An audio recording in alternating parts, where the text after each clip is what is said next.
Welcome to the Elk Talk Podcast with Randy Newberg and Corey Jacobson. Presented by the Rocky Mountain Elk Foundation.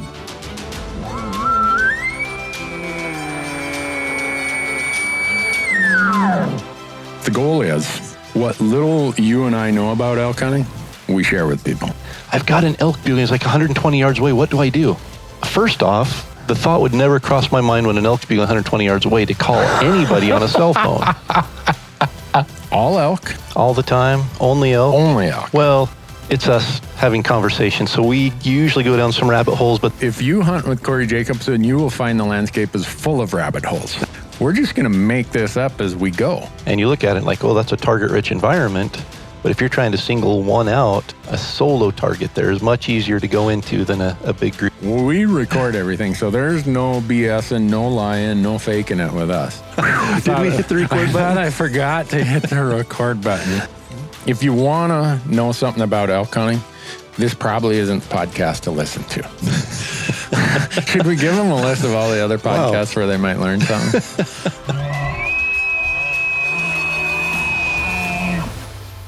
The Elk Talk Podcast is brought to you by the Rocky Mountain Elk Foundation, ensuring the future of elk, other wildlife, their habitat, and our hunting heritage. To become a member, go to rmef.org. And the podcast is also brought to you by onX Maps. And with onX Maps, you can know where you stand with the most accurate hunting GPS tech on the market with land ownership maps that work offline. Go to onxmaps.com and use promo code ELKTALK, and you're going to save 20% when you sign up for an app membership at onxmaps.com. The podcast is also brought to you by Gerber. Go to gerbergear.com and learn about the knives, the Vital, the Big Game Vital, the Gator Premium, all the things that we use when we're out in the woods, and not just knives, but also some really cool multi-tools that they have. And we have a promo code for Gerber as well. Just use the code ELKTALK to save 20% on your orders at gerbergear.com. And we are also brought to you by Rocky Mountain Hunting Calls. And Rocky Mountain Hunting Calls is the original designer and inventor of the pallet plate diaphragm that's completely changed the way elk calls are made and used. And to find out more and to order your elk calls, go to RockyMountainHuntingCalls.com or buglingbull.com and use promo code ELKTALK, and you're going to save 15% on all of your elk calls and elk call accessories. The Elk Talk Podcast is also brought to you by GoHunt.com.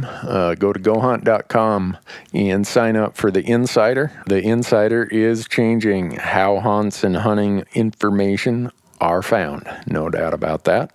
Use promo code ELKTALK, and when you sign up for the Insider, you're going to get $50 of store credit, mad money, in their gear shop. Lastly, the University of Elk Hunting online course is a proud partner of the Elk Talk podcast.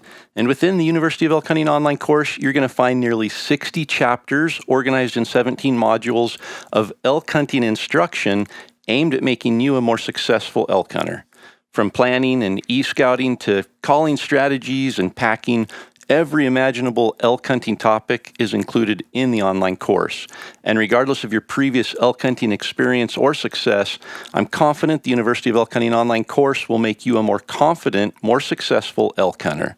Just visit elk101.com and use the promo code ELKTALK to save 20% when you sign up for a membership to the University of Elk Hunting online course. And with that, Corey, we are ready to get into it. Let's jump into it. Well, folks, thanks for being here. I'm in Montana, and Corey, you sheltered in place down there in Idaho? Yep, still here. Only one in the office. So while I'm not an essential business, according to the government, I am the only person in the office. So I still get to come into the office and work. I was going to say every day, but I won't kid anybody. I don't come in every day. Yeah, well, I don't either. We've been, I don't know what to make of this, Corey. We've been working remotely now, me and my 8 employees, for almost 2 months. And they're getting more work done remotely than when we were at the office. I talked to another friend yesterday that said the exact same thing. They have a large company with 30 plus employees, And he said their productivity and efficiency and revenue linked to that has increased dramatically with this. And so they're actually reevaluating how they're going to do their business going forward, and likely take some steps to do more remote working from home because people are so much more efficient. They're happier. They're getting to spend time with their family. And so, yeah, he was saying the exact same thing. Yeah, my employees would probably attribute it to me not being there telling them what to do. He did say, that they took a poll, and of, I think, 36 employees or whatever, all but 2 of them said they preferred working from home, and the 2 that didn't were just, they were extroverts. They needed that social interaction. Yeah. And he said that efficiency is probably due to not being distracted at work by everybody there coming and, having meetings and coming and chatting and being disrupted in the middle of a project. And yep. We're at least seeing that, and that's, I guess, something I have to reassess. I'm not sure what we'll do. Maybe I'll sell my office building. You'll probably have to spend most of what the profit from selling the office building is on getting a new internet wire ran to your house to be able to keep up. Probably. For anyone who thinks that rural Montana is the high-tech capital of the world, let me reassess your opinion on that. I live 4 miles south of Bozeman, and there's a dead-end road here that I'm on. And I think there's one strand of copper DSL that gets pushed from a box about 4 miles away. And so when me and all my neighbors are tapped into that, you can almost hear the vibration of the copper wire. And it probably doesn't help that copper wire terminates on a clothes hanger, and that clothes hanger is what you consider to be your modem. Yeah, and there's 2 Eurasian collared doves on that coat hanger right now cooing to each other. I'm not painting a very pretty picture. Well, I can assure you that our internet connection here in rural central Idaho is no better. And we've talked before about the party line concept that, man, you get 4 or 5 people jump. I mean, even in our house, if everybody's on their devices at the same time, we can't stream anything. We can't get pictures to text through or anything. So yeah, it's the party line concept is still alive and thriving in our society. Yep, it's just in a different form. But if I gotta also give the caveat, if the audience hears me doing something in the background, it's because my wife left me here at the house with her dog that is 17 years old, deaf, blind in one eye, and by all indicators may not be around by this time tomorrow. So, or at the end of this podcast. Yeah. and so she always leaves the house. She said she had some doctor's appointment this morning, but I'm thinking to myself, you know what? The clinics are closed for the most part. I think she's making this up, and she just wants to be out of the house if the dog tips over so she can blame it on me. Probably woke up this morning and noticed the dog breathing heavier and said, today's a good day to not be here. Yeah. I'll leave Randy with this responsibility. Exactly. So this little 10-pound lap dog thing, it's a dear little dog, but it's definitely given me a different idea of whether or not I want to live to be 90 years old. I don't. If human aging is anything like this dog, I don't know what this has to do with elk hunting, but I was just going to say its hips are so bad that in the morning I have to massage its hips for about 2 or 3 minutes before it can walk real well, and then when I take it out to do its morning business, we have this vest that it wears, and you have to stand above it and hold the leash really tight so when she's pooping she doesn't fall back down into her poop because her hips are so bad. I'm like, this is not the picture I want to be 30, 40 years from now or whatever. Okay. So the dog's 17? Yeah. And what isn't it, 7 years? Something like that. For a dog for every human year or vice versa or whatever. But yeah. that puts that dog at like 119 years old, equivalent to a human. Oh, yeah. I think she's right up there with Noah. She's going to start building an ark here pretty soon. I think. She's just about old enough to start building an ark.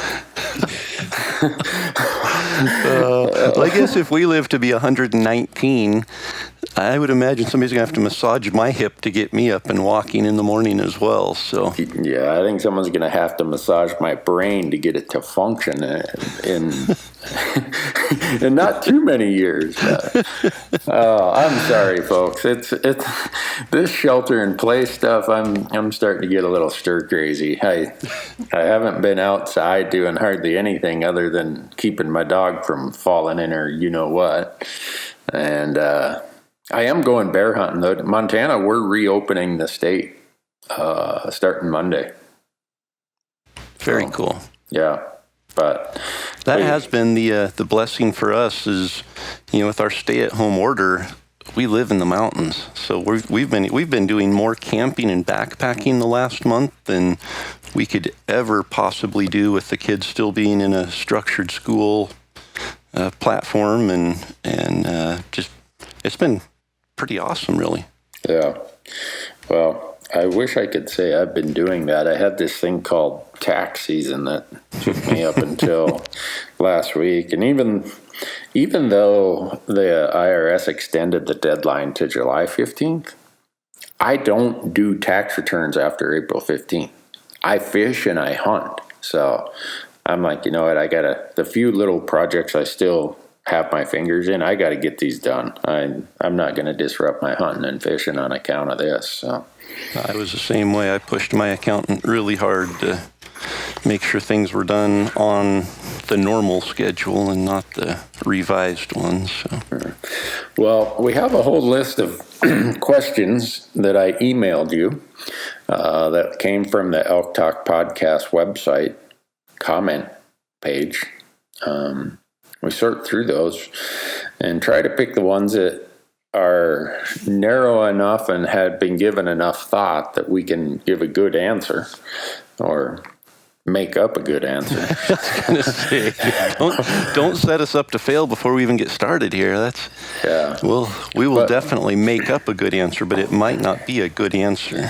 Yeah, but before we get into that, I was going through my email feeds last night and this morning, and I got one from the Elk Foundation about a project they just did in the Black Hills of Wyoming, which most people think the Black Hills are South Dakota, and yeah, they mostly are, but on the west side, the Black Hills come into Wyoming, and they have what's called the Grand Canyon of the Black Hills there. I'm trying to remember what river or small creek that is, but anyhow, RMEF worked with a landowner and the Wyoming State Land Board, Wyoming Division of Forestry, Wyoming Game and Fish, Nature Conservancy. Who's this timber company or land company they worked with? It's listed here somewhere. Mosky Land Corporation and the National Wild Turkey Federation, Bass Pro and Cabela's.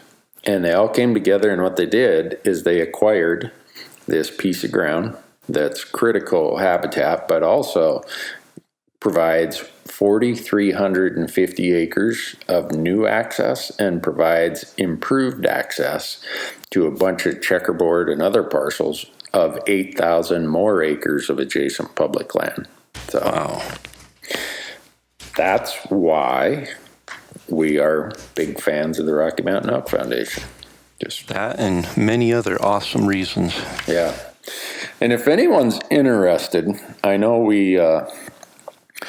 we're in weird times, and I hesitate to talk about anything that requires finances, but there might be some listeners who are in a situation where they could donate or help out, upgrade their membership or whatever. If you can't, completely understand that, especially in these times. But for those of us who can, the nonprofit conservation groups we all love so dearly, in this case the Elk Foundation, they've had to cancel all their banquets, their fundraisers. So if you're thinking about how you can help, think about them. they could use some help right now. So Totally.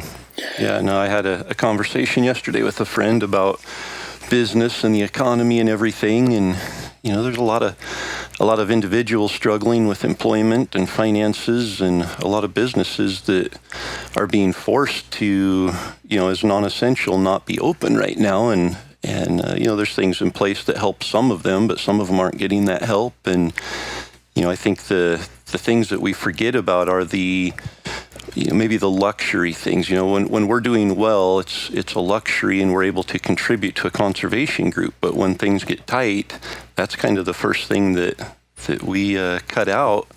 And those conservation groups that are so vital to the things we love to do can really struggle during times like this. So I think that's a great reminder that, hey, we love elk hunting. We love the direction the future of elk hunting's going, and we love the Rocky Mountain Elk Foundation. But if there is an opportunity for some of us who have been fortunate and blessed through these challenging times to step up a little bit, and like you said, if you aren't a member, we've stressed that a lot. If you aren't a member of the Elk Foundation and you're an elk hunter, you need to be a member. And if you are a member, I think there are other opportunities to upgrade membership or just make a contribution and do things to help out. If, like you said, we aren't able to attend banquets, we aren't able to go and win a rifle, but I know that they are continuing to do some giveaways and sweepstakes and different things, and there's ways we can still continue to be involved and help them out.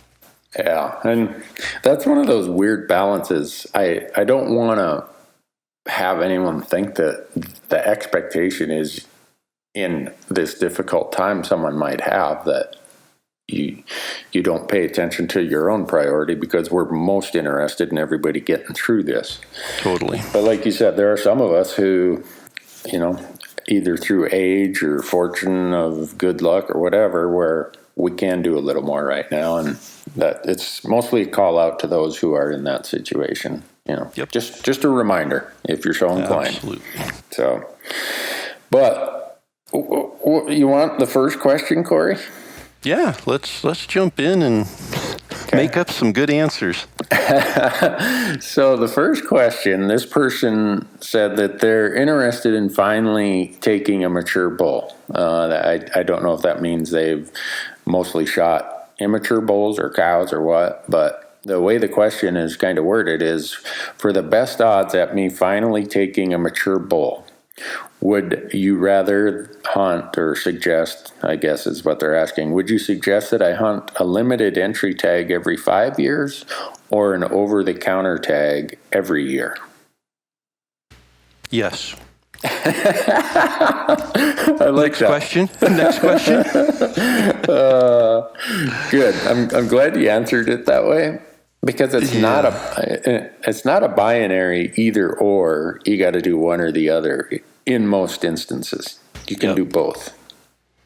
Yeah. I think it comes down to, yes, a limited entry, the right limited entry hunt is going to give you a better chance at a mature bull. There are some limited entry hunts that are, they're giving a lot of tags out. They're still limited, but they give a lot of tags. There's going to be a lot of elk maybe, but the age class isn't there to shoot a mature one. And then there's some limited entry hunts where that's what they're managing for, is the age class. So there are a lot of mature bulls. So when I say the right limited entry hunt, don't think that you're going to go and necessarily apply for a limited entry hunt in Idaho that has 50% draw odds and go there and see a bunch of mature bulls. That's just not the case necessarily.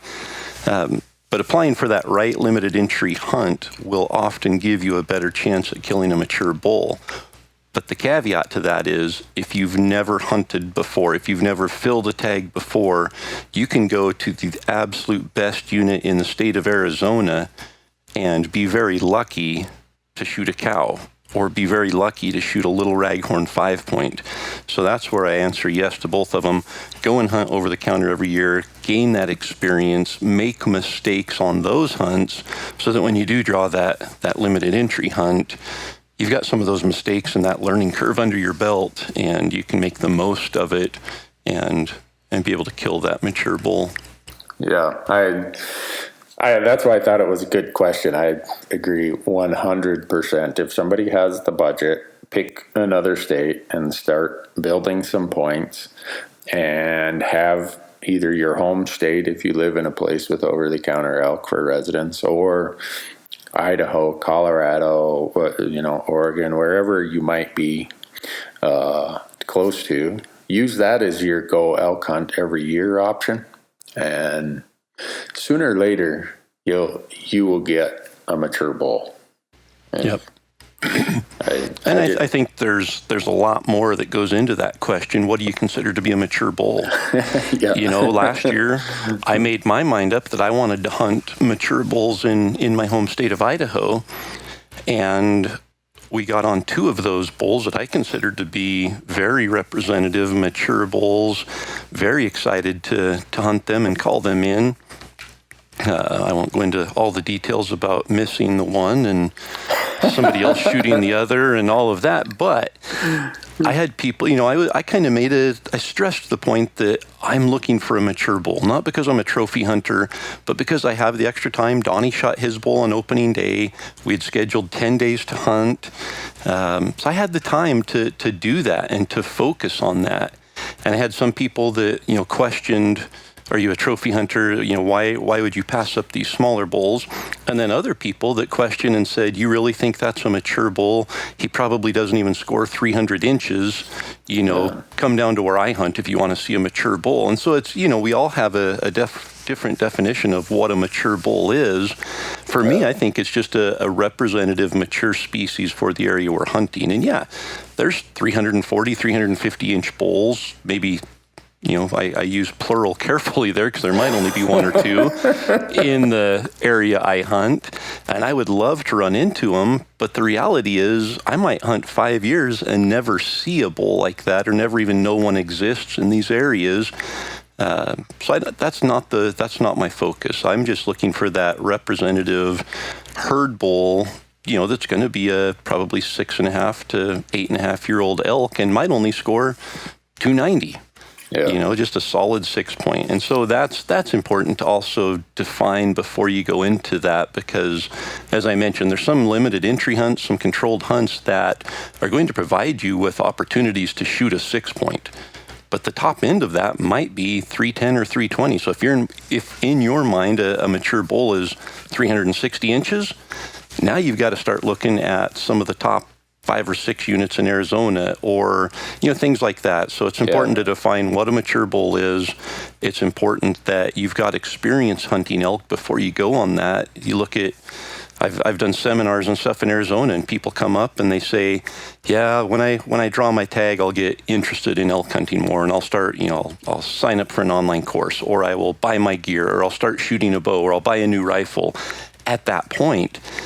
And it's so sad to watch them wait 15 or 20 years to draw their once-in-a-lifetime tag now and go on their first elk hunt on that hunt and come back having eaten that tag because they just didn't have that experience and the overall hunting experience to be able to make the most of that tag.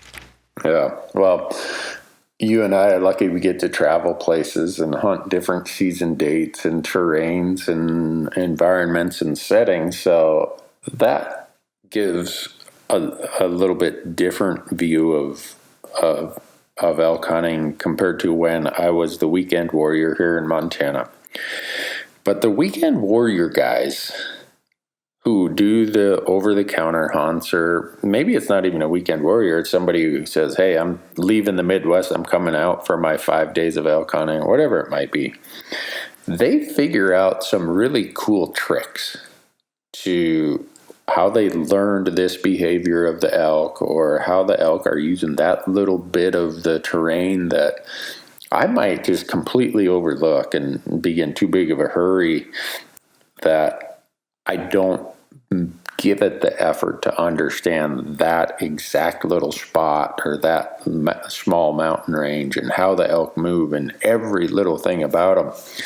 And so those guys who can consistently do that on over-the-counter tags, it amazes me how they figure it out. And I always pay attention when those hunters who are consistently successful on these over-the-counter public land hunts, when they start talking, I shut up and I'm doing a lot of note-taking.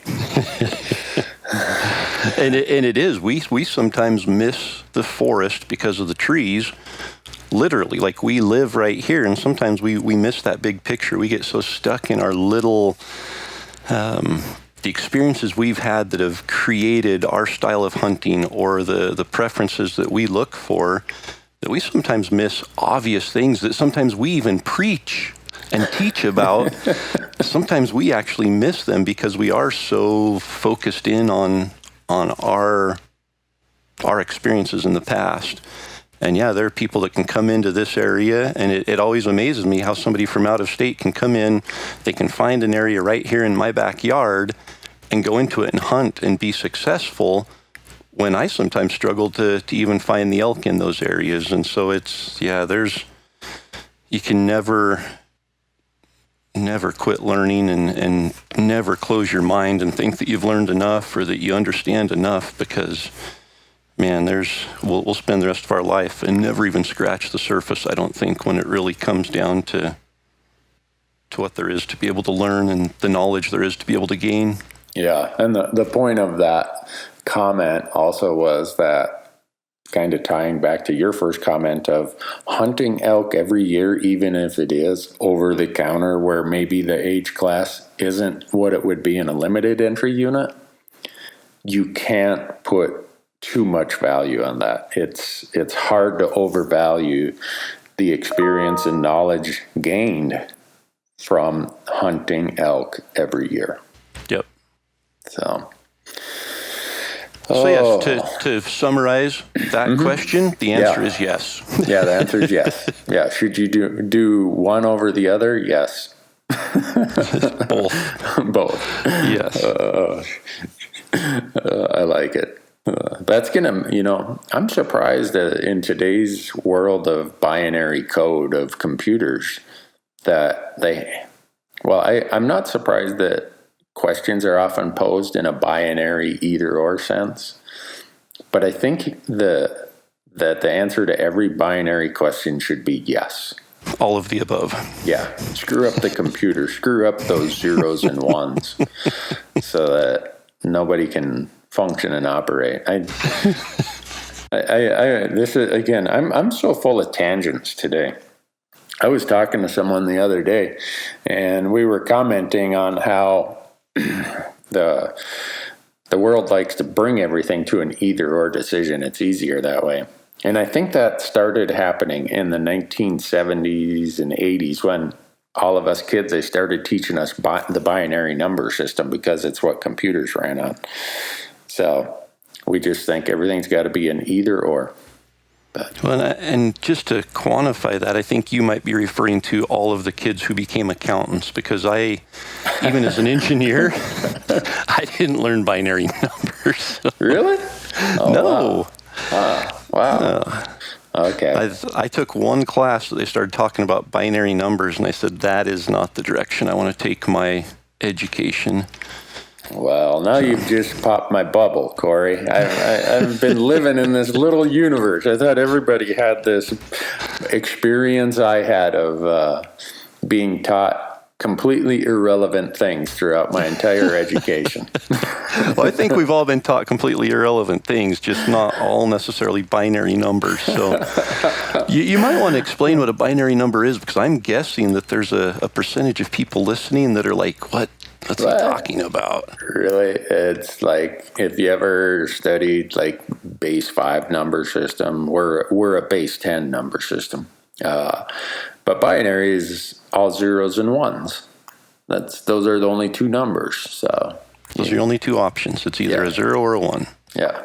So Google it. Google's your friend. The Elk Talk podcast is not the place to come to learn about binary numbers. Yeah. People are going to be bringing their children to listen to the podcast. Like, hey, we have to do this homeschooling thing, this remote learning. I want you to listen to this podcast because you're going to pick up some really, I almost said some really good advice on elk hunting, but I can't even go that far. You're going to hear some elk hunting talk, and you're also going to learn about math today. So, Well, we're going to go on to item number 2, which under the binary system would not be item number 2. what would it be? Item number 1. Depends on which way you approach it. Gotcha. Item number 2 is probably going to be another, see how long it's been since I did that? I think it's going to be another 0, but oh well. Let's get to the question.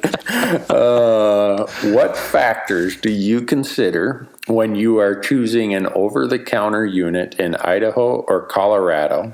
And are the factors you consider any different for a rifle hunt versus an archery hunt? Wow. That could take up the rest of the podcast. Yeah. That's very open-ended. What factors do you consider when you're considering an over-the-counter hunt? I'll take the rifle part of it. How's that? And I'll apply it to Colorado because this coming year is going to be my first year of actually elk hunting in Idaho. So I can't speak specifically to Idaho, but Colorado, you look at the over-the-counter units, I don't know, there's 90 units or something for rifle, second rifle and third rifle. And which of those units do you decide, all right, I'm going to go plant my stake right here? And for me, this is kind of general, but when I start narrowing it down, I go out to the Go Hunt Insider and they have all of these over-the-counter units, and I'm looking at harvest rates to start with. And that's all in there, and I can sort it by harvest rate. And okay, I look at that, and then I can go out to the Colorado Parks and Wildlife website and download a bunch of their information reports about the herd trends. Is the trend for that herd growing or shrinking? What's the cow to calf ratio doing? What's the bull to cow ratio doing? And see where those trends are. Are they flat or going up, or are they going down? And I would say those are the primary things I look at. And a lot of times I'll end up with 3-4 units that are pretty similar. Then I get out my OnX and Google Earth and I start looking at the aerial and say, all right, which one of these places layout that is how I like to hunt? In other words, the landscape. If I like to track dark timber, which I don't, I'd go find the spot with most dark timber. If I like to glass like I do, I would say, okay, where's the places with a lot of elevation I can get up and I can be looking and glassing in these avalanche chutes and other disrupted, broken landscape areas? And that's probably the place I would pick. And I know that I'm probably going to have some company, that there's going to be some other people who did the same exact thing I did. Yeah, that's, you look at the information that's available, and we get that question all the time, where do you guys think the line needs to be drawn as far as how much information you share? What are we doing to the sport of hunting really by sharing all this information? Are we shooting ourselves in the foot? And, at the end of the day, I think you and I are both 100% on the same page that no, we're not at all. This information will help us, but we still have to do the work. Yeah. But with that information, there is a chance that yes, you're going to see some company out there in those places for the same reasons that they have access to that information. And similar to you, I start with statistics, and and I think that's probably what that question is referring to. What factors do you consider when you're trying to choose a unit? And you and I both get hammered all the time with people sending emails and messages. I'm going to Idaho for the first time this year. What zone should I focus on? Yep. Or what unit would you suggest me going to have the best chance of killing an elk on my first hunt? We can't answer that question. That's just, it's unfair to put us in a position to have to answer that for a number of reasons, but we are giving you all the tools you need to be able to answer that question for yourself. And when we talk about Go Hunt, it's because we use it. It's not because Go Hunt is a sponsor of the podcast that we feel obligated to talk about it. We believe in it and we use it, and that made a good partnership there for the podcast platform. But when we mention it, it's not to give you a hard sale on a sponsor here. It is 100% because even myself living in Idaho, I use Go Hunt Filtering 2.0, and I am continually looking at different units. And I'll give you an example, to answer the question, and what you did there is very similar to what I do. And I'll use Idaho Archery. You did Colorado Rifle. I'll use Idaho Archery as the example. Go Hunt just added all of the zones to their Filtering 2.0. And when I say that, it's important because when you come to Idaho, you have to select a zone to hunt in. You can't just buy an over-the-counter tag and bounce around to different areas or pick an area. You have to specify what zone you want to hunt. Some zones only have 1 unit in them. Some zones have 5 units in them, so it gives you a little bit more flexibility depending on what zone you pick. But Go Hunt has that now. So now you can look by zone. You can also continue to look by unit, which is what I do. I don't necessarily go by zone because some units are managed a little differently. Some units have different terrain within the same zone. So I am looking by unit. But the first thing that you can look at on Filtering 2.0 is trophy potential. Mm-hmm. So this goes back to our first question. If you want to kill a mature bull, find the units that have the higher trophy potential.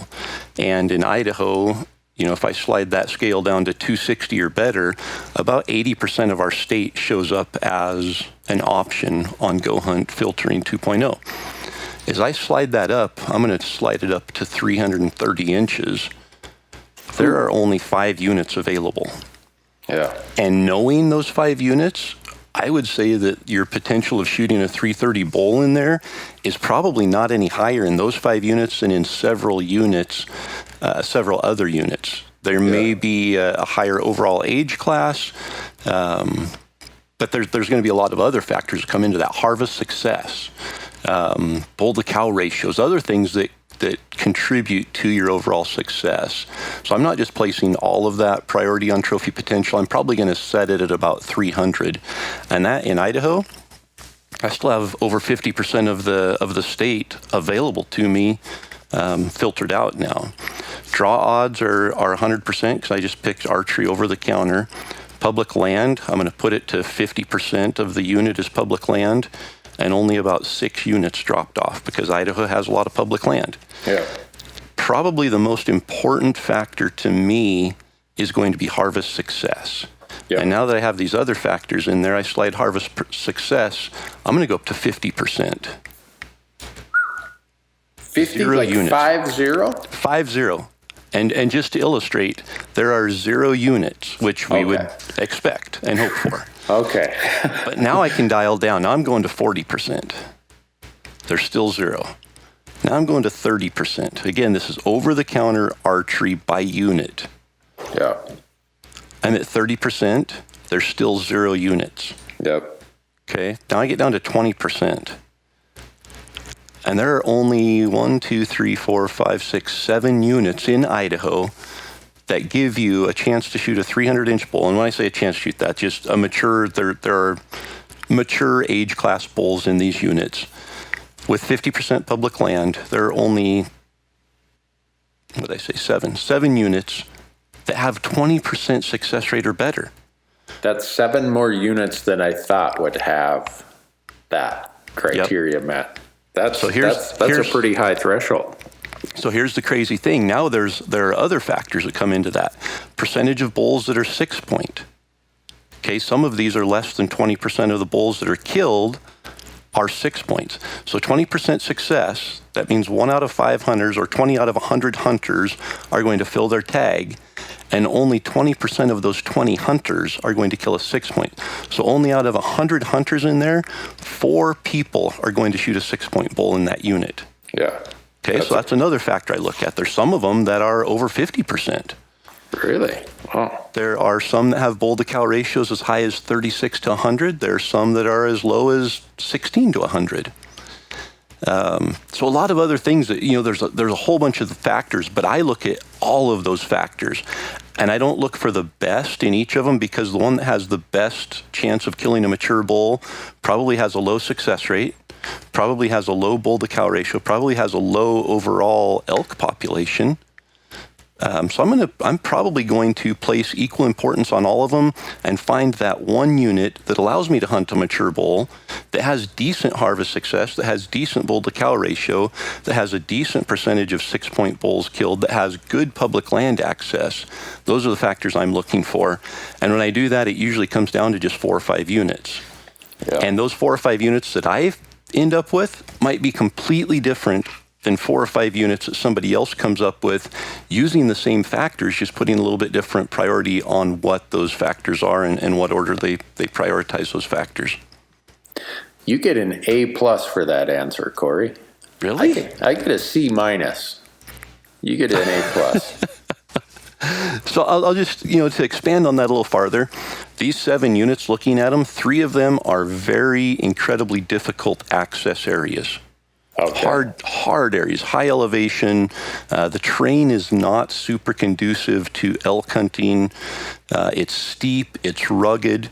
Another one is a desert unit, which again is not conducive to archery hunting. It's tough.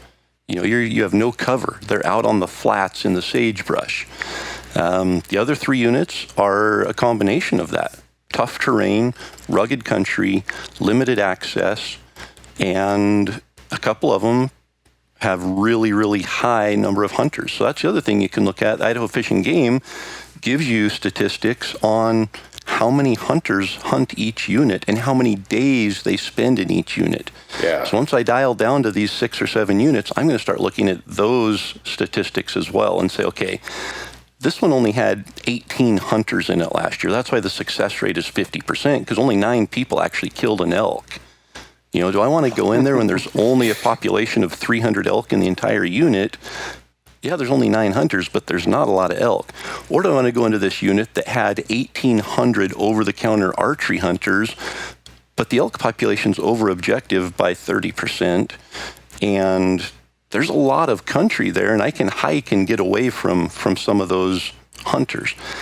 Probably neither of those. I want to find something in the middle. I want to find something where, there's a moderate number of hunters, there's a moderate number of elk, there's good number of mature bulls, and so a lot of factors go into that, and I can't just pick one and go off of it. I have to pick multiple and then start shuffling the priority of those factors around until I settle on, hey, this meets all of my expectations, and I'm going to go here.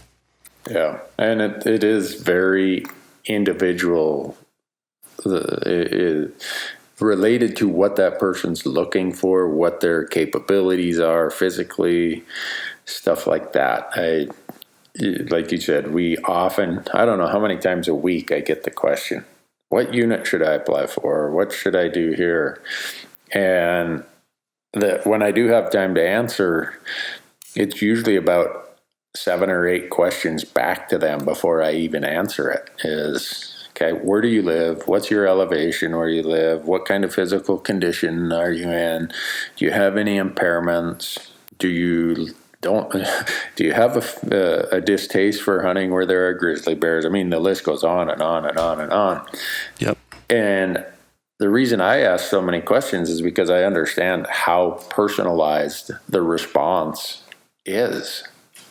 What is the unit I would be more successful hunting or more effective in hunting is completely different than someone who's 30 years old and in way better shape than I am. It's just a reality I have to assess. So my answer might not be the right answer. Yeah. It's only right for me. And sometimes it's even wrong for me. And it's like gear, we get emails of what boots are the best or what this is the best. And it's a personal choice of what fits you the best. And I use boots as the example because I know from personal experience how hard it is for me to get a boot that fits me good. And that has nothing to do with the quality of the boot. It has nothing to do with the brand of the boot necessarily. There are a pile of good boots out there, but I have to find one that fits me because it might be the highest quality, and 10 people might say it's the best boot they've ever worn, and they might be 100% right for them. But if it doesn't fit my foot and it gives me blisters and hurts my feet, it doesn't matter if it's a quality boot. It's not the right boot for me. And so you have to find that perfect fit for you. And it might not be the perfect fit for everybody. And it definitely isn't when it comes to finding that unit. Well, hopefully that gives the listener who submitted this question and others who are pondering the same thing a lot to think about, and to know that there is no right or wrong answer as to what unit. It's just look at these factors, prioritize them in the way that fits you best, make your decision, and go hunting and do it. So this person must be a long-time listener to our podcast. Question number 3 is, in the past you've talked about moving from spot A to spot B or C. How long do you work spot A before moving to spot B or C, and does that change in archery compared to rifle season? Yes. Yes. There we go again. And Corey's answered everything is yes. So for me, anyone who's watched our e-scouting episodes on our YouTube channel, you know that I usually have A, B, C, and D as general areas. And then within each of those areas, I have what I call spot on the spot. In other words, where I'm going to go to glass and do whatever. And for me, rifle hunting is mostly a glassing game. And then once you find them, stock. I mean, that's what, the old spot in the stock is why it's called that. I'll work a spot pretty long in rifle season before I move to spot B or C or D. In archery season, I'm just mostly on a walkabout trying to listen and cover ground. So I don't hardly even stay in spot A as you would think about it as spot A. I'm just, I go there to start in the morning, but I have no idea where it's going to take me in archery season. Whereas in rifle, I kind of plant my butt on the ground, and this is where I'm going to be all morning. So I don't know if you have a different approach to it, but. Yeah, and I think, we'll go back to you answering the question on the rifle side and me on the archery side. If I'm rifle hunting, I've learned I have to be more patient in an area because the elk are pressured. They're not going to be moving. It's going to be harder to locate them, but that doesn't mean they aren't there. And so I've found I've had to be a lot more patient than what I'm used to with archery. With archery, the benefit is it's usually during the rut and you can locate them with a bugle. And so if I go into an area in the morning and it's an area I've identified as a spot I want to hunt, and I get in there and I'm not seeing much sign and I'm not hearing any bugles, I leave it. And I don't necessarily ever go back, unless I have a reason to go back. If I see sign, but I'm not hearing bugles, maybe I'll go back. But if I go in there and I don't see any fresh sign and I don't hear any bugles, I move on. And it can be as quickly as an hour or two on a morning hunt. If I hike in a mile or two, I get to a basin where I feel there should be elk and an elk should be bugling. If there's not, I'll turn around and go back to the truck and drive 10 miles to spot number 2, and I might still have time to get in a morning hunt or a midday hunt there. And I'll at least go in and hike in, look for sign, recognizing they might not be as vocally active during the middle of the day, so I might wait there until the evening and see if anything responds. If it does, I'll hunt them, and I might be back there in the morning. But if I don't get a response that night, I might be on to Area C by the morning of day 2. Wow. And so I do a lot more. I used to go and just pound an area, just saying, I know there's elk in here. I've got to get one to bugle. They just aren't bugling today. Tomorrow they will. And I've done that on limited entry hunts even before, and almost shot myself in the foot that I just get stuck in that rut. And so now I don't. I realize that there's an elk bugling somewhere right now. I go and find that elk right now. And I'll literally burn through 8 or 10 areas in a week hunt until I find that area where that bull is fired up on that day. And I will bounce from spot to spot. And it's, sometimes it's a mile away, sometimes it's 10 miles away, sometimes it's 50 miles away, depending on the what flexibility I have within the hunt that I'm doing. But yeah, I have multiple areas marked, and I'm not afraid to hit them all. Yeah, well, to give it some time context, I would say that in rifle season, I go into my spot A and I'm going to be there for a full morning and a full evening. Sometimes, if, say, I see a bunch of hunting pressure that I didn't expect, I might say, oh, this isn't going to work, and I'll pull out by noon.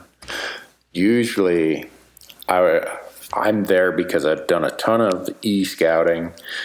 Maybe I got there a day early and I could look it over and say, yeah, spot A is still what I thought it is. I'll give it a full day. And if I don't see anything, and I've laid optics on those hillsides for the 12 hours or 10 hours of daylight, then the next morning I'm probably in spot B, and that afternoon I might be in spot C. And so usually my A spot, I give a little bit more time before I pull stakes. And I know somebody's going to watch or listen to this and say, hey, Newberg, I saw one time in Arizona you guys sat on the same rock for 5 days in a row. Yep, we did. And the reason being is in scouting, we saw some really nice bulls in there. And every day we saw at least one bull. We just never had one get in a situation where we could make an effort on it. The wind was wrong, or it was moving, or whatever. So the answer somewhat depends, but if you're not seeing anything, I guess for me, I'll give my spot A in rifle season pretty much a whole day. And then after that, I'm a little bit less patient because my time frame, my window of time is shrinking. And so I'm probably going to give a morning or an evening to each of the next spots before I move on. Oh, let's see. This person defines a difference between training and practice. They said, I view practice as range time to become more proficient. I view training as preparing for real life scenarios, whether archery or rifle. And they've, with that preface, they kind of made it a question of what do you do that is your training rather than your practice? I can answer, and I've answered it many times for me, as it relates to rifle season. I'm not talking about my physical conditioning here and working out. I'm talking about preparing for, all right, the time is at hand. I've got 12 seconds to pull this off. I don't have time to adjust my sandbags and do a perfect range and a wind doping and everything else. I got to do this quickly. So I zero my rifles in absolute perfect conditions because I want my zero and my knowledge and understanding of what my load is doing. I want that to be a non-variable. And if I can do it in perfect environmental conditions, the variables for the most part are out. I know exactly where that point of impact will be when I pull that trigger. Once I get that set, I love to go out in windy days, rainy days, cold days, hot days. And I don't just shoot from the bench. I force myself to shoot a bunch of offhand and cockeyed weird positions, concocting different types of rests from my pack or from a post or whatever it might be. And I'll do some burpees, or I'll go run around a little bit, or something to try to replicate the fact that I might have just had to run up a ridge to get in a shooting position. Wait a minute. What? Did you say you would do some burpees? I have. Don't tell the world. I look pretty funny doing burpees. I was just going to say, I would almost pay to see you doing burpees. Like, it's just having not seen you do burpees. I'm not saying you couldn't do them or wouldn't do them. Mm-hmm. I want to see you do a burpee. Oh, So that's well, what can we do to get you to post video on Instagram of you doing a burpee at the range? You should see. I'm actually quite the acrobat, Corey. No, I know. I am 30 years older, or 25 years older than any of my crew. I'm the best at doing handstands, cartwheels, backflips. I can do the splits. I make them look like a bunch of old curmudgeons, but so you just dug yourself deeper here. You can do the splits? yeah, can't you? I can't even touch my toes most mornings. No, come on. I certainly can't do the splits. Really? Randy, we're going to have to start seeing some video here. No, I can do all that stuff. Man, So, but now you're making me feel bad. well, I've been one of those guys who does stretching exercises every day for the last 55 years. Well, maybe 50 years. But so doing a burpee, yeah, I can do them. All right, someday I guess we'll just have to film all these things now that I pronounce to the world that I'm the Jack LaLanne of the hunting world or something. I don't know. There we go again, right? If your parents or your mother forced you to sit down on the couch while she watched TV in the morning in 1972, after some game show was over, it was Jack LaLanne. He was well, I can't even say Richard Simmons. A lot of people don't even know who he was in the 1980s. Who's the modern day workout person? Who's the? I think the question is, who isn't now? Oh, that's true.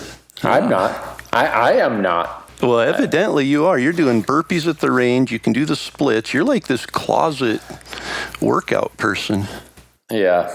Well, I'm not a workout. Don't confuse stretching with working out. Unless they're considered two of the same, I don't consider them two of the same. Burpees are a CrossFit exercise, Randy. You're like a CrossFit workout person now. You're doing burpees at the range. I'm an accountant, Corey.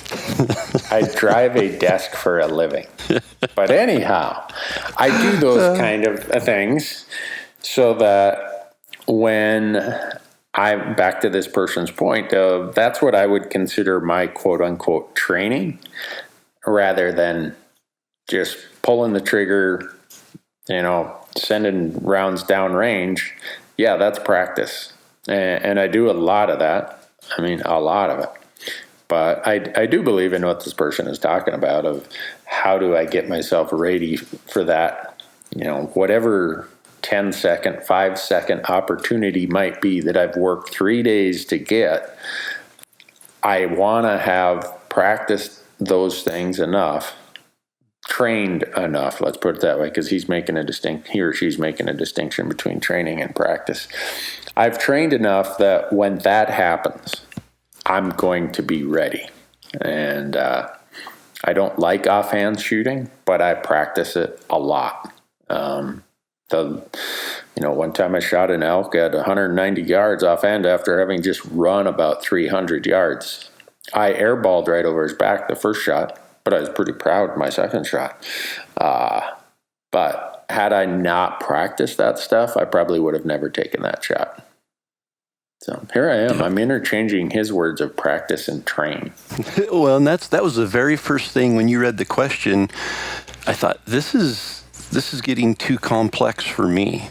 And I say that in that I don't differentiate between practice and training. I just prepare. And I think that involves... Now you bring a third word into the No, mix. I think what it does is it combines the two into one, because preparation involves making sure that my weapon is sighted in. That's the first step of preparation. And then replicating situations that I'll experience in the field is the next step of preparation. And so in my mind, I don't break it out because my mind is just way too simple it would get confused if I tried breaking it into two parts. So I just say I need to prepare for elk season. And I do that by making sure my my weapon is dialed in, and then making sure that I am shooting the weapon once it's dialed in those situations. And I 100% can see where the question's coming from, that practice is being proficient with the weapon. Training is putting yourself in situations that you will experience in the field. And I think that both of those fall under preparation, and they go way beyond just the weapon. I mean, that's gear, that is physical conditioning, that is all of those things. I think you could say practice, in this question's context, practice would be spending time in your garage with a weight set and doing, push-ups or sit-ups or pull-ups or running or whatever. Training would be putting your pack on and going to the hills and climbing a mountain, which for me, both of them are important and are a part of my preparation. When it comes to your gear, I think researching gear online and then buying gear based on your research would be the practice. The training would be going out and using it before season. Again, both of which are part of my preparation. So I think both are important. I think practice is the first phase of the preparation. Training is proving what you've done, proving your practice in the field before season, so that when it comes time for the performance, which is when you're in the field during the season, you are prepared and confident.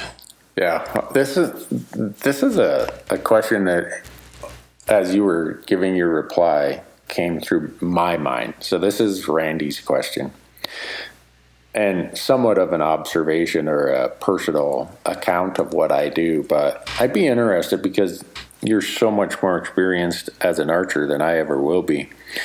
When I get to my setup, okay, I've left the trailhead in the dark, I grunt all the way up to my glassing knob, and the sun's starting to come up.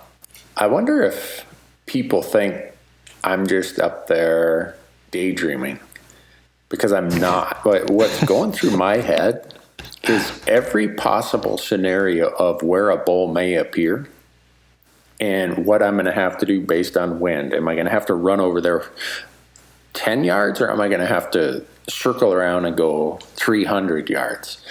If the bull does this, what's going to be the shot angle? How quick is it going to unfold? How fast is it going to happen? My mind is just, I don't want to say it's stressful at all. It's more creative time of thinking. I'm the optimist that at any point in time, an elk's going to walk out and I'm going to see it somewhere. It's part of what keeps me mentally engaged, is mentally preparing for whatever scenario might come up. So when it happens, I've already thought that through. And a lot of that's anticipation. And when I watch you in archery hunting, your anticipation for what the setup is how that's going to unfold is way, way out in front of where my anticipation is. Is your mind going through all those things when you think that there might be a setup? It's not. And that's, I think that's the hardest thing that I had to learn to do, was understand what I was doing and be able to explain it, because it comes so automatic and it's so spontaneous sometimes with archery hunting, because I don't have those down times where I just sit and think in my mind and play out those situations. My focus is finding elk and being on the move continually. So I don't have, I don't hike to a spot and sit and wait like I would if I was rifle hunting. I'm covering country. I'm hiking hard. I'm, pushing myself, endurance all day long. And then when I find one, it's an instantaneous, spontaneous reaction to where that bull is. It has to be immediate. Okay, the bull is right over there. The wind, I already know the wind is going up. I've got to get around above him. There's, quick analysis of, he's not going to come across this draw because it's so thick. I've got to get on the same side of the draw as him, so I've got to go quiet now and get over there and surprise him. All of these things are happening almost instantly in my mind, and I just take off running, doing them. And it's not a process where I stop and think through all those things. It's just, I think from doing it over and over and over, It just happens. And that was really for me when I started getting into doing seminars and things like that and teaching some of these things, I had to stop and step back and be like, okay, what is the process? What am I actually doing in these situations, and breaking it down? And of course, being an engineer helped with that to take it from in the field process to breaking it down to something that could be explained and then implemented. And for me, it's not, I don't have that time. It's more of a natural reaction. I know I have to get the wind good. I know I have to get in a situation where that elk's going to be comfortable coming in. I know I have to be in an area where I'm going to have good shooting lanes. And so my mind it's kind of a shotgun of all of those things at once of, is check, check, check, check, check. Yep, we're good. Let's go. Huh. And I've seen you in action. So when you say running, yes, Corey literally takes off running, and old guys like me are dragging along behind. But that's part of why the question or the comment thought was going through my mind as you were talking is I've seen it, and I've seen the difference in how you don't hesitate. You just, here's what we're going to go do. Whereas coming from more of a rifle background, I'm sitting there trying to evaluate every single variable. And in the archery world, it's so up close, so quick that you don't quite have the time to. If you sit and consider every variable that you had the benefit of considering for the 2 hours sitting on your rock behind a spotting scope, that's all compressed in about 20 seconds in an archery setup. And that's probably the hardest conversion for me when I go from rifle hunting to archery hunting. And it's the same for me on the flip side. It's so hard for me to shut down physically and keep my mind occupied to be able to sit in one place, because I get so distracted mentally. I just want to get up and go. I would rather go and try to find an elk on foot during a rifle season when they're pressured and hunkered down and in sanctuary mode, knowing that my chances are incredibly low, than sit there and try to occupy my mind for 12 hours hoping an elk will step out on one of the 6 hillsides that I can see, even though the odds of that happening are so much higher and my success rate would be so much higher. I just have trouble switching those gears to do that. Yeah, well, one thing that passes the time is go with somebody who's about 20 or 30 years younger than you. And there's a couple things. One, you feel like you're the old guy of the group, so you sit there and you give things like marital advice. And you just make all this crap up. You act like you're the expert and everything. And they're not old enough to know that you're BSing them for the most part. So that passes some of the time and some of the mental boredom. And then also, if there is the need for somebody to go stomp through the dark timber or make a big loop, you usually nominate the younger person to do that. So, yeah, and I usually volunteer for that.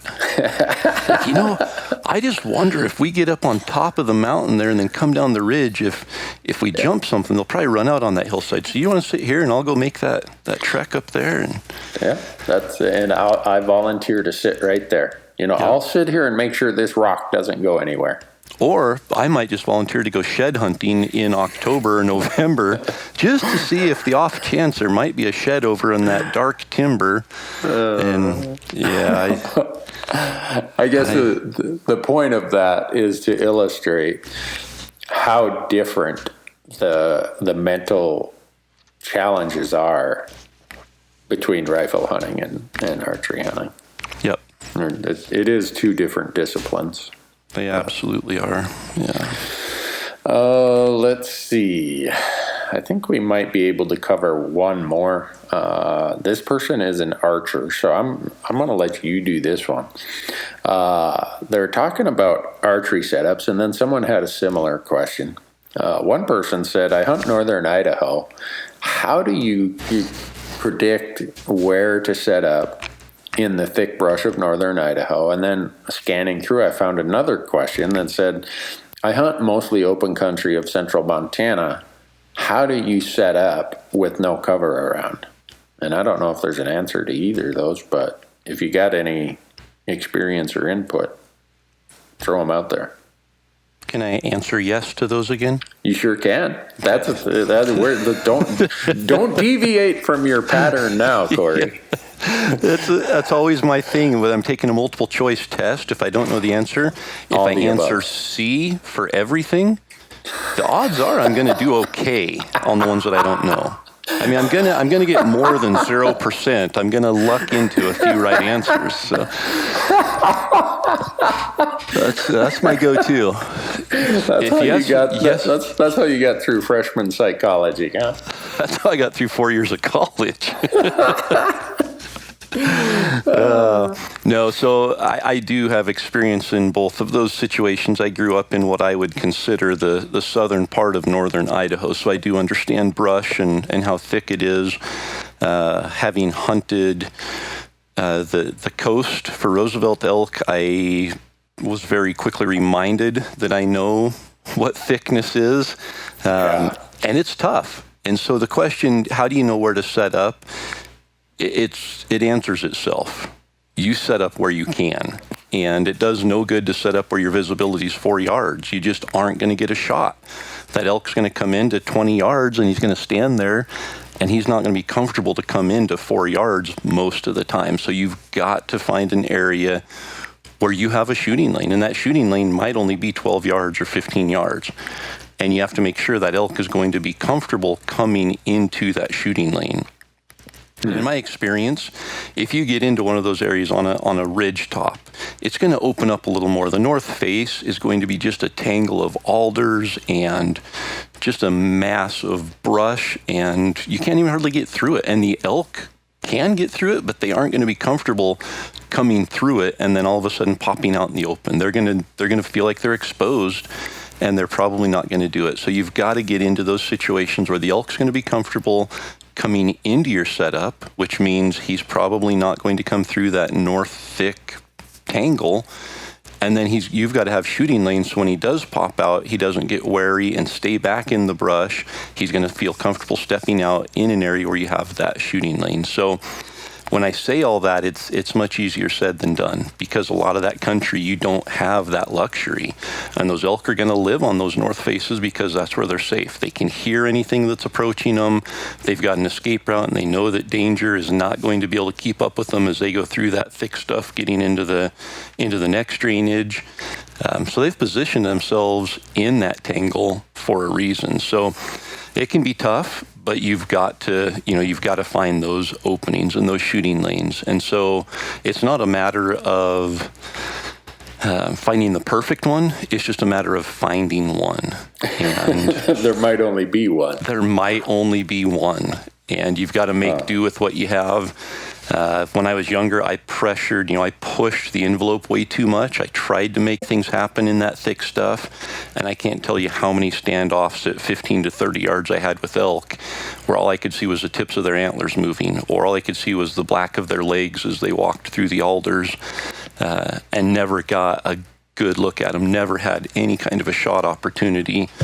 And then once you realize that, you've got to be more patient. You can't get in there and aggressively call them in and say, I called in 20 bulls this season and never got a shot. That's a very real situation in places like North Idaho, where you can call in 20 elk and never get a shot because you never see them. So in that thick stuff, you have to be a little more patient. You have to find that needle in a haystack of a good setup. And things just have to come together. You have to find the elk that wants to cooperate. You have to find the setup. You have to put the two together. And, a lot of times in that thick stuff, you don't have the flexibility to be mobile and to move around the elk and to get the wind in your favor. You're kind of trapped there in that setup once you pick it. So definitely a lot more challenging. Yeah. Well, and then on the flip side, I purposefully don't hunt that thick a country. Yeah.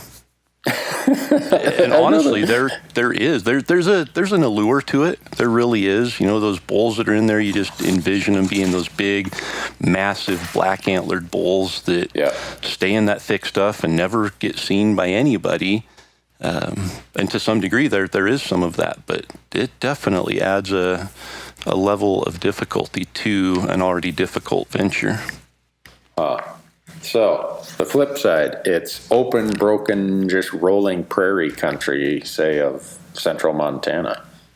Yep, and I would say that's probably even more difficult because, elk use their sense of sight there. And they don't necessarily use their sense of sight to detect danger. They use their sense of sight to confirm what they're hearing and seeing. So if you're trying to call in an elk in the wide open, that elk's going to get to 300 yards and think to himself, I should be able to see the elk that's bugling or cow calling out there. And they're going to stand there on that high little knob and just watch. And I won't say very rarely, but it's going to be very difficult to get that elk to commit to just come walking into the wide open until they see an elk.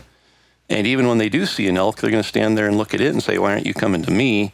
And they're going to a lot of times hold their ground. So that open country can be hard. You can spot elk and you can see elk all day. But to call them in that wide open grassland and sagebrush can be really, really hard. Decoys can work, but again, decoys are not the answer every time. They work sometimes, and sometimes they don't work. So if I was hunting that wide open stuff, that would probably be a go-to tactic if I wanted to call in an elk.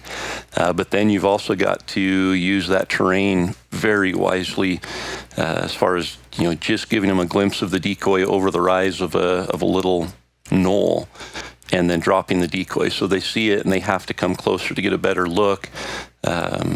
I think having a two-person setup is even more critical here because, you're trying to get that elk to come in a little ways, knowing he's probably not going to come all the way into a solo hunter's range. You've got to pull that elk into a shooter that's set up out in front of you. So two-person setup, decoys can be efficient. Using the terrain is going to be very important. But again, for me, it's the same answer as you. I don't like hunting the thick brush. I don't like hunting the wide open. I like to find a good medium.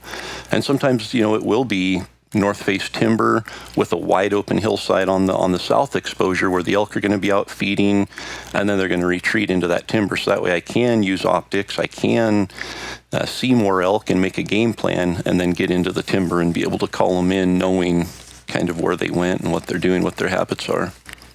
Well, that's when I bring my rifle to a knife fight. Exactly. I say that somewhat tongue-in-cheek, but this year I did draw a limited entry permit in Montana, out in central Montana, where it's quite open. And I could go there and archery hunt, and I might, but I'm probably going to show up with my rifle and take advantage of that. Yep. I know that's...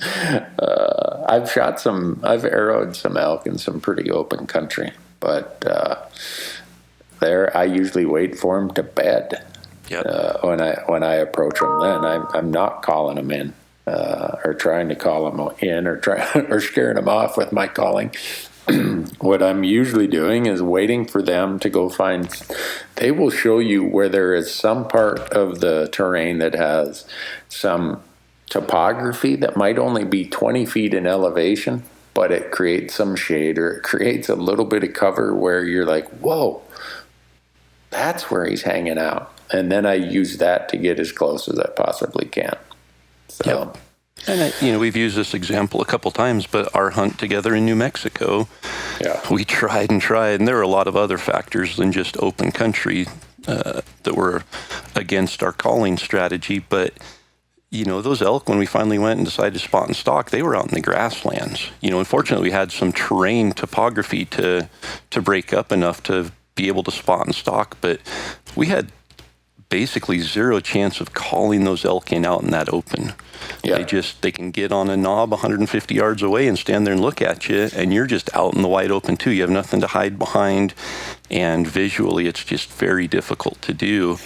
Fortunately, we found that one little juniper tree that had some shade, and the bull bedded under it, and that juniper tree and one piece of sagebrush provided enough of a terrain breakup that I was able to slip into whatever it was, 30 yards and get a shot at the elk. But I think in those situations, especially the open terrain, you've got to adjust your tactics, and calling is probably not a very effective tactic in the wide open.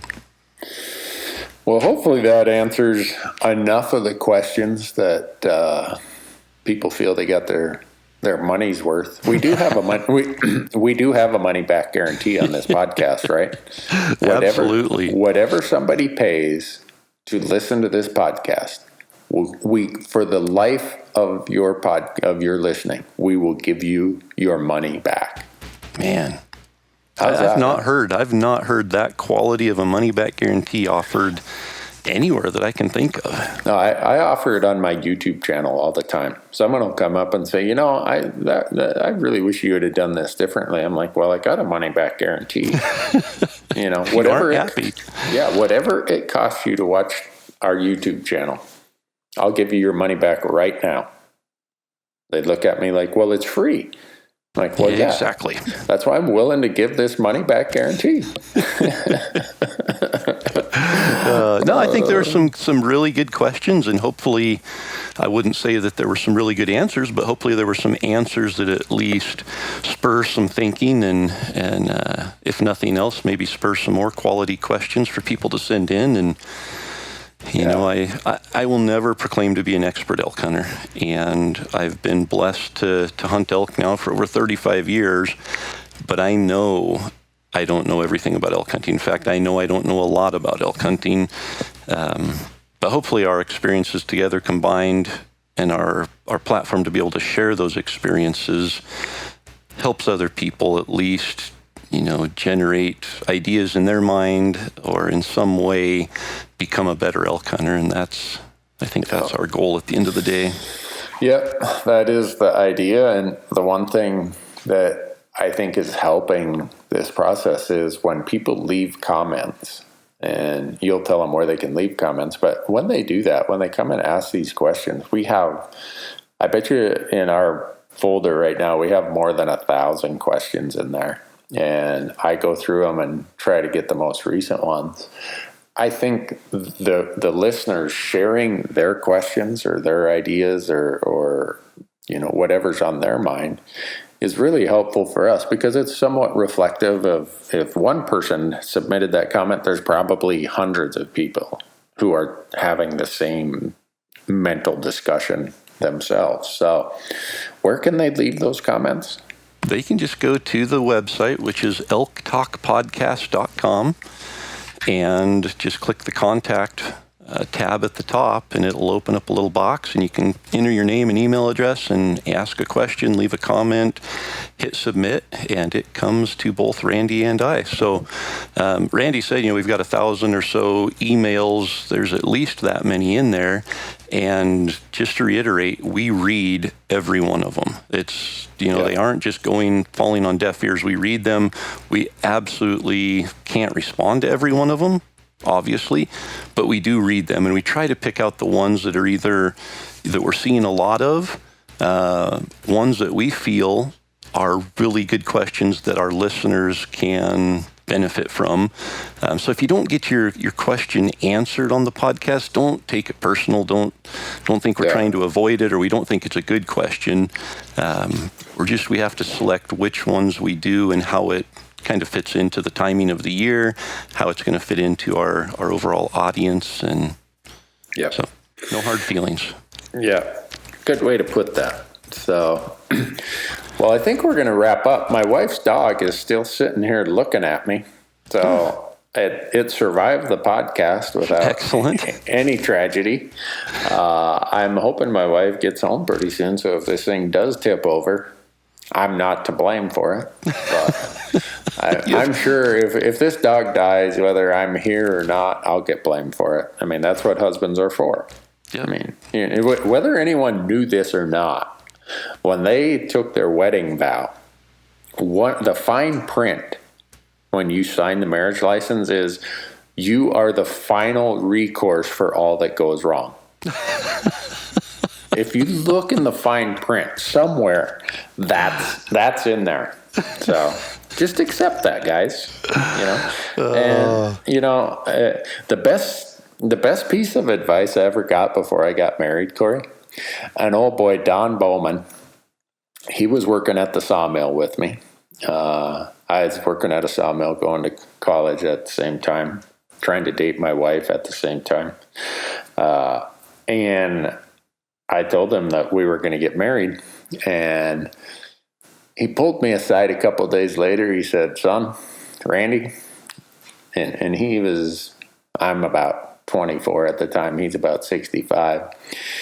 He said, "I've worked with you now for 3 years, and I've got to know your soon-to-be wife a little bit. You should proceed with this in mind. There is nothing she could not replace by noon tomorrow. Behave accordingly." Wow. I don't know whether to take that as an insult or advice, but... No, he just said, "Look, you don't bring as much to the table as you think you do. Everything you bring to the table, she could replace by noon tomorrow." So that's great. That's kind of the approach that I've taken. And so, having already passed my 31st anniversary, I think that advice that Don, rest his soul, I think it was good advice that he gave me. And if that means I get blamed for this dog dying, you know what? She could replace me by noon tomorrow. So I just take my lumps and accept the fact that, hey, us guys, we're not that smart. So this is the lot in life that I've been cast, and I smile and say, "You know what? You darn right, honey. It was my fault." You smile and say, "Yes, dear." And yeah, yep. I'll go bury her in the backyard here with the other two dogs. Oh, Randy, we probably need to stick to giving elk hunting advice and not marriage advice. But hey, I've made it to 31 years, Corey, so there's got to be some validity to what advice I might give. There is. I wonder if your wife would be willing to give marital advice.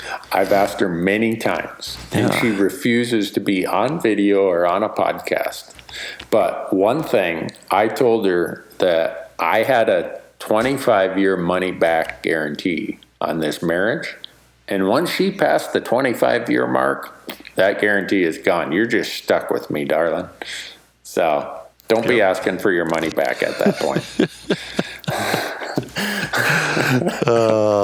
All right. Well, what do you say we end this before let's wrap that up.